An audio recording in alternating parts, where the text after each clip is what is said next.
नमस्कार दोस्तों, मैं हूं घनश्याम और हमारे YouTube चैनल घनश्याम टेक में आपका स्वागत है। दोस्तों, ये हमारी म्यूचुअल फंड की जो सीरीज चालू है उसका ये वीडियो नंबर 3 है। तो हम आज जानेंगे म्यूचुअल फंड के कुछ और चीज़ों में आपको एक्सप्लेन करूंगा। दोस्तों, आज हर इंसान पैसे को मल्टीपल होते देखना चाहता है। अब आज हमने जो इन्वेस्टमेंट किया, मैं चाहता हूँ कि वो इन्वेस्टमेंट हमारा 2 साल 5 साल 6 साल में वो मल्टीपल होके मुझे मिले, तभी हमको उसका बेनिफिट है। क्योंकि हमारे देश की जो महंगाई दर है या इन्फ्लेशन है वो 5 to 7 यानी 5 से 7 के बीच में हमारे यहाँ की महंगाई दर चलती रहती है। यानी जो चीज़ आज आपको 100 रुपये में मिल रही है, अगले साल वही चीज़ आपको 107 रुपये में मिलेगी। तो आपको पैसा वहाँ इन्वेस्टमेंट करना है जहाँ वो 107 यानी 7 रुपये की जगह आपको कम से कम 12 रुपये मिले, तब तो आप महंगाई को बीट कर सकते हैं। मान लीजिए जो चीज़ आपने आज इन्वेस्टमेंट किया, आपने मान लीजिए बैंक एफडी, हमको 8.5% का रिटर्न बैंक एफडी में मिलता है। तो मान लीजिए हमने अपने बैंक में 1 लाख रुपए एफडी कर दिए, तो वो एफडी में मान लीजिए हमको 10 साल में उस 8.5% की एफडी मिलती है। तो 10 साल में हमको जो एफडी मिलेगी वो लगभग मेरे ख्याल से 1 लाख का हमारा 2 लाख 20 हज़ार होगा। उसमें से कुछ टैक्सेस निकल जाएंगे, जो हमारा प्रॉफिट गेन होगा, जो कैपिटल गेन होगा, उसमें कुछ टैक्सेस लग जाते हैं। और टैक्सेस के बाद जो हमें बचेगा वो हमारा जो इनकम या वेल्थ होगी वो होगी। तो दोस्तों देखिए, अगर मान लीजिए कोई चीज़ आज 1 लाख रुपए की मिल रही है, तो 10 साल बाद वो चीज़ें शायद 2 लाख की मिलेगी। क्योंकि हमारा 7 से 6.5% से 7%, यानी 2 लाख नहीं तो आप ये मान के चलिए कि वो जो चीज़ आज 1 लाख की मिल रही है, यानी हम 1 लाख में जितना सामान आज खरीद रहे हैं, शायद 10 साल बाद उतना ही सामान हम 1,90,000 में खरीदेंगे। यानी जो हमने अपनी बचत की, उस बचत के पैसे को मैंने कहीं इन्वेस्टमेंट किया और उससे मुझे रिटर्न 8 या 8.5% का रिटर्न मिल रहा, तो हमारा वो रिटर्न नहीं, हमारी कैपिटल गेन कुछ भी नहीं हुई। क्योंकि हमने जो 1 लाख रुपए आज बचाए थे, 10 साल बाद वो चीज़ें जो 1 लाख में आज मिल रही थी, वही चीज़ें मुझे 2 लाख में मिल रही हैं। तो हमने कुछ बचाया नहीं और हमारी कैपिटल भी 2 लाख ही हुई। तो हम 1 लाख यहाँ पे या 1 लाख वहाँ पे आज हमने यहाँ पे 1 लाख खर्च किए, वहाँ हमें 2 लाख खर्च करने पड़ रहे हैं। तो हमारी कैपिटल गेन तो कुछ भी नहीं। तो हमारी कैपिटल गेन ऐसा होना चाहिए, हमारा इन्वेस्टमेंट ऐसा होना चाहिए जो इन्फ्लेशन को बीट कर सके, यानी जो महंगाई दर से ज़्यादा का रिटर्न हमें दे। हमारे देश की महंगाई 5 से 7% के बीच में चलती रहती है और बैंक एफडी हमारे जो मिलते हैं रिटर्न वो 8.5%, या अगर आप 5 साल का लें तो शायद 9% है, ऐसा 9.25 है अगर आप 5 ईयर से ज़्यादा का इन्वेस्टमेंट लेते हैं तो दोस्तों इस तरह से इन्वेस्टमेंट आपको कभी भी वहाँ करना है जो इन्फ्लेशन को बीट कर सके, हमारे गोल को अचीव करने में सहायक हो। तो देखिए, बैंक तो हमको 8 से 8.5% रिटर्न देंगे, अभी दे रहे हैं। अभी जैसे जैसे इंटरेस्ट रेट कम होगा, शायद हमारे यहाँ के बैंक भी अपने इंटरेस्ट रेट को कम करेगी। जो हमें इंटरेस्ट देती है 8.5%, वो शायद 8, 7.5 या 2-3 साल बाद शायद वो 7% भी इंटरेस्ट, शायद वो जो हम पैसा अपना एफडी करें, अभी जो 8.5% पे एफडी कर रहे हैं, वो शायद 7% पे बैंक हमसे ले। क्योंकि जैसे जैसे इंटरेस्ट रेट कम होगा तो बैंक हमको भी इंटरेस्ट कम देंगे। हाँ, एक चीज़ फ़ायदा होगा, हमारी होम लोन कम हो जाएगी, एजुकेशन लोन, पर्सनल लोन, इसमें भी हमको बेनिफिट मिलेगा। लेकिन हमारे पैसे हमको जो इन्वेस्टमेंट करेंगे उस पर भी रिटर्न कम ही आएगा।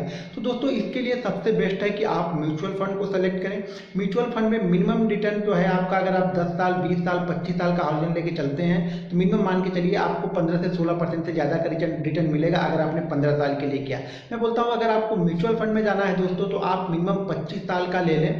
25 साल का हॉरिजॉन, 20 से 25 साल का हॉरिजॉन क्रिएट करें। आप एक गोल डिसाइड करें कि ये पैसा आप किस चीज़ के लिए इन्वेस्टमेंट कर रहे हैं, उस समय आपको कितने पैसे की ज़रूरत होगी आज के हिसाब से महंगाई दर को समझ के। देखिए, अब एक बात समझ लीजिए, हमने 1 लाख रुपए, मान लीजिए हमने 1 लाख रुपए बैंक एफडी में डाल दिए।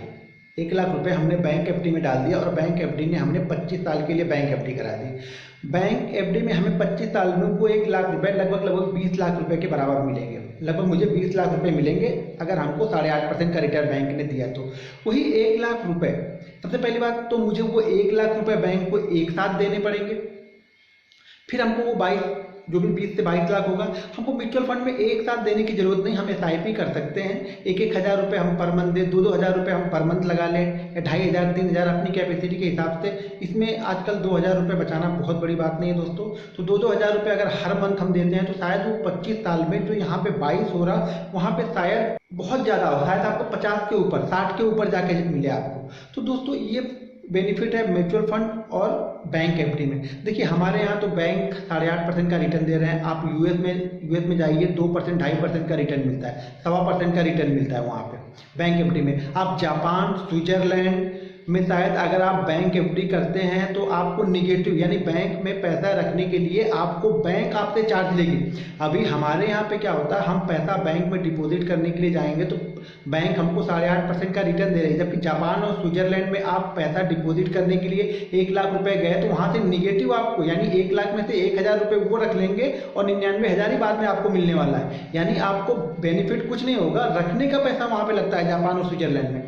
तो अभी हमारे इंटरेस्ट रेट ज़्यादा है, इसलिए हमारे यहाँ इंटरेस्ट रेट ज़्यादा है, इसलिए हमको बैंक एफडी पे भी इंटरेस्ट ज़्यादा मिल रहा है। जैसे जैसे इंटरेस्ट रेट हमारे कम होते जाएंगे, हमारे बैंक एफडी से भी रिटर्न धीरे धीरे करके कम होते जाएंगे। जैसे महंगाई कम होगी, इंटरेस्ट रेट कम होगा, इंटरेस्ट रेट कम होगा तो हमारा बैंक एफडी पर जो रिटर्न देते हैं बैंक, वो भी कम करेंगे। हाँ, हमको home loan, credit card, education loan, personal loan, bike loan, vehicle loan, इन सब चीज़ों में भी कमी आएगी। तो यानी ये सब के भी रेट कम हो जाएंगे, जिससे हमको सस्ते लोन मिलने लगेंगे। लेकिन हमारा पैसा भी सब सस्ता ही बैंक देगा, यानी हमारे भी फिर 8% रिटर्न नहीं देगा। तो इसलिए मैं बोलता हूँ आप म्यूचुअल फंड को सेलेक्ट कीजिए, बैंक एफडी की बजाय आप म्यूचुअल फंड को सेलेक्ट कीजिए। हाँ, कुछ पैसे आप बैंक एफडी में रखिए।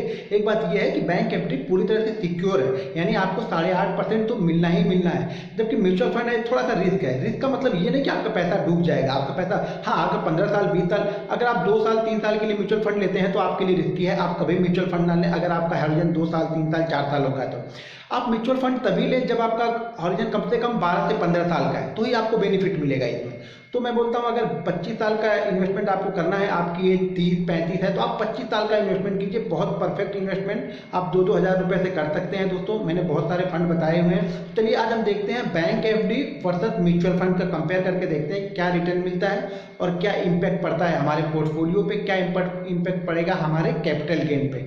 तो दोस्तों इसको देखते हैं हम। चलिए हम स्क्रीन पे इसको कैलकुलेशन करके देख लेते हैं कि बैंक एफडी और म्यूचुअल फंड में से क्या बेनिफिट है आप लोगों के लिए। सिलेक्शन आपको करना है, आपको बैंक एफडी में जाना है या म्यूचुअल फंड में जाना है, ये मेरी अपनी राय है।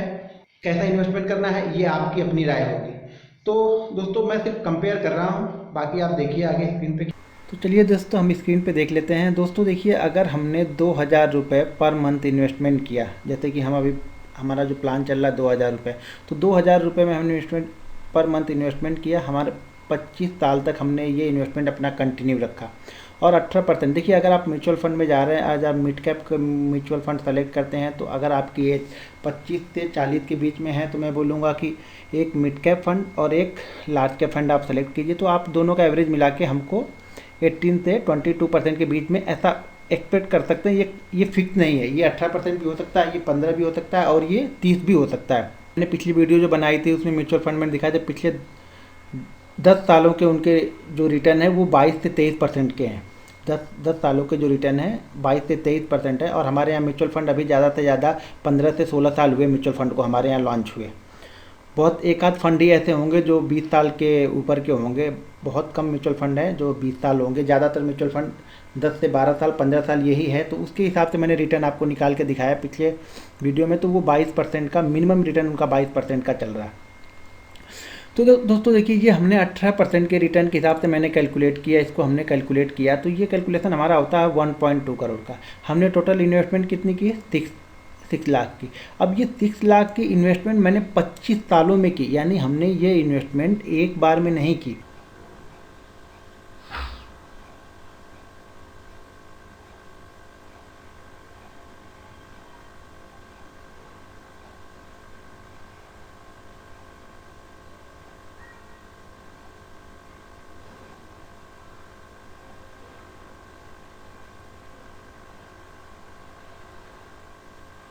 बेनिफिट ये है कि हमको ये 6 लाख रुपए एक बार में इन्वेस्टमेंट नहीं करना है। ये एक हम 2-2 हज़ार रुपये करके 25 सालों में इसको धीरे धीरे अपनी ज़रूरत के हिसाब से हम इसको इन्वेस्टमेंट कर रहे हैं। उसके बाद जो हमारा रिटर्न है, ये रिटर्न हमको मिला लमसम हमारा रिटर्न। ये देखिए, ये रिटर्न फिक्स नहीं है, ये रिटर्न ज़्यादा भी हो सकता है, थोड़ा कम भी हो सकता है। ठीक है, हम लमसम पकड़ के चल रहे हैं कि लमसम हमारे पास ये रिटर्न होगा। अगर हम इसको 19% कर दें, शायद अगर हमारा रिटर्न 19% हो गया तो इसको देखिए आप, 19% रिटर्न में हमारा जो कैपिटल 1.4 हो जाएगी। 1.4 करोड़। तो दोस्तों म्यूचुअल फंड बिल्कुल बेस्ट है, आपको म्यूचुअल फंड ही सेलेक्ट करना चाहिए। अगर आपकी एज 20 से, अगर मान लीजिए आपकी एज 20 से 40-45 के बीच में है तो आप म्यूचुअल फंड को सेलेक्ट कीजिए। अगर आपकी एज 45 के ऊपर है तो आप आधी कैपिटल म्यूचुअल फंड की SIP कीजिए और कुछ कैपिटल आप FD में रखिए। लेकिन अब मैं बोलूँगा अगर आपकी एज 25 से 40 के बीच में है तो आप FD में जाने के बजाय म्यूचुअल फंड में आए। अब दोस्तों देखिए, यही कैपिटल हम 6 लाख की कैपिटल को FD में देख लेते हैं। तो चलिए, हम 6 लाख की कैपिटल हमने मान लीजिए यहाँ पे हमने 6 लाख रुपए, ये देखिए 6 लाख रुपए हमने FD में डाल दिया और उसका इंटरेस्ट रेट चल रहा है 9 पॉइंट का मिलेगा हमको, अगर हमने 25 ईयर के लिए लिया तो मान लीजिए ये हमने लिया 25 ईयर का। सबसे पहली बात तो ये कि म्यूचुअल ये बैंक FD 25 ईयर के लिए होती नहीं, वो ज़्यादा से ज़्यादा मैक्सिमम आपको ये इस रेट पे वो 10 साल को ही FD लेंगे, यानी ज़्यादा से ज़्यादा वो 10 साल की FD लेंगे आपको इस रेट पे। उसके बाद वो रेट का रिव्यू करेंगे, जो रेट होगा उसके बाद आपको नया आपको लेना पड़ेगा। जैसे हमने मान लिया कि हमको 9% का 25 ईयर मिला, तब की कैलकुलेशन देखते हैं और देखिए उस समय हमको कितना मिलेगा, हमको रिटर्न कितना मिलेगा 51, यानी म्यूचुअल फंड से आधा। और सबसे पहली बात, म्यूचुअल फंड से आधा यानी म्यूचुअल फंड में हमको कितने मिले, म्यूचुअल फंड में हमको मिले 1.4 19% के रिटर्न थे, और यहाँ पे हमको कितने मिले 51। लेकिन शायद इसमें एक चीज़ आप ध्यान देना भूल गए कि ये 51 तो हमको तब मिल रहा है जब 6 लाख रुपए हमने उनको पहले दिन ही दे दिया। यानी जिस दिन हम बैंक में FD कराने गए 25 साल पहले ही मैंने उनको 6 लाख रुपए दे दिया था। और यहाँ पे म्यूचुअल फंड में 6 लाख रुपए तो हम तो 2-2 हज़ार रुपये हर महीने दे रहे हैं, यानी हमने 10 साल में भी उनको सिर्फ अभी 12 साल में हमने उनको 3 लाख रुपये ही दिया। तो यानी अगर शायद वही अमाउंट, अब देखो 6 लाख का अमाउंट अगर आप एक ही समय म्यूचुअल फंड में डाल देते, मान लीजिए आपने 6 लाख का ये अमाउंट आपने म्यूचुअल फंड में डाल दिया और मिनिमम जो रिटर्न हम 19% का एक्सपेक्ट कर रहे हैं वो हमने यहाँ से लिया। अभी ये 51 है, अभी इसको देखिए ये आपका 4.6 यानी 4.6 करोड़ रुपए होगा अगर हमने 19% का रिटर्न लिया। अगर ये रिटर्न हमने मान लीजिए 17 का कर दिया तो देखिए 3 करोड़। अगर मैंने इस रिटर्न को 15 का कर दिया तो 1.9, यानी देखिए हमने 6 लाख रुपए बैंक को FD करने के लिए पहले दिन ही दे दिए और उसके बाद हमने 25 साल तक इंतज़ार किया तो हमको 9% के रिटर्न के हिसाब से मुझे कितना मिला 51। यहाँ पर हम बैंक को दे तो 6 लाख रुपए रहे हैं, लेकिन अपनी सुविधा के अनुसार। यहाँ तो मुझे 6 लाख रुपए एक ही बार इकट्ठा करके एक ही बार उनको देना है। यहाँ हम अपनी सुविधा के हिसाब से मैंने उनको 6 लाख रुपए म्यूचुअल फंड में डाले, लेकिन मैं 2-2 हज़ार रुपये हर मंथ डाल रहा हूँ। यानी हमारा 6 लाख वो 25वें साल में जाके पूरा हो रहा। और यहाँ हमको पूरा पैसा पहले ही दे देना है बैंक FD करनी है तो। और यहाँ 25वें साल में जब हम आखिरी पेमेंट कर रहे हैं तब जाके मेरा 6 लाख का इन्वेस्टमेंट पूरा हो रहा। तो उसमें हमको रिटर्न कितना मिल रहा 1.4 का। और यहाँ हमने इनको पूरा पैसा पहले दे दिया है बैंक को, तो हमको रिटर्न कितना मिल रहा है 517 यानी 51 लाख का। तो दोस्तों ये है compare FD versus mutual fund में। तो मैं बोलूँगा आप FD को छोड़ म्यूचुअल फंड में आइए, म्यूचुअल फंड में इन्वेस्टमेंट कीजिए, अपने तरीके से कीजिए। म्यूचुअल फंड में रिस्क है तो रिस्क का मतलब ये नहीं कि आप 3-4 साल के लिए आते हैं तो आपके लिए रिस्क है। आप अगर 10 साल 15 साल 20 साल के लिए आते हैं तो आपके लिए कोई रिस्क नहीं है।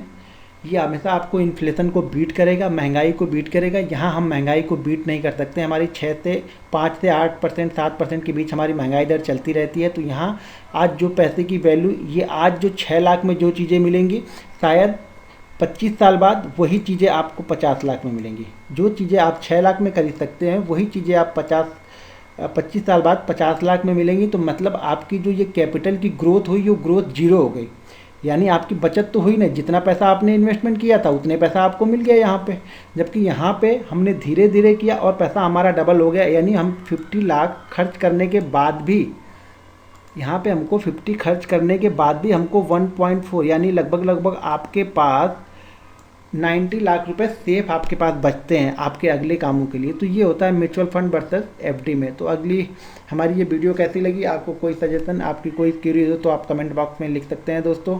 अगर हमारी वीडियो अच्छी लगे तो प्लीज़ इसको लाइक और शेयर ज़रूर कीजिए, आप लोगों के लिए बना रहा हूँ। तो बस आप लाइक शेयर कीजिए और सब्सक्राइब करना तो बिल्कुल मत भूलिएगा दोस्तों। चलिए फिर अगली वीडियो में मिलते हैं। जय हिंद।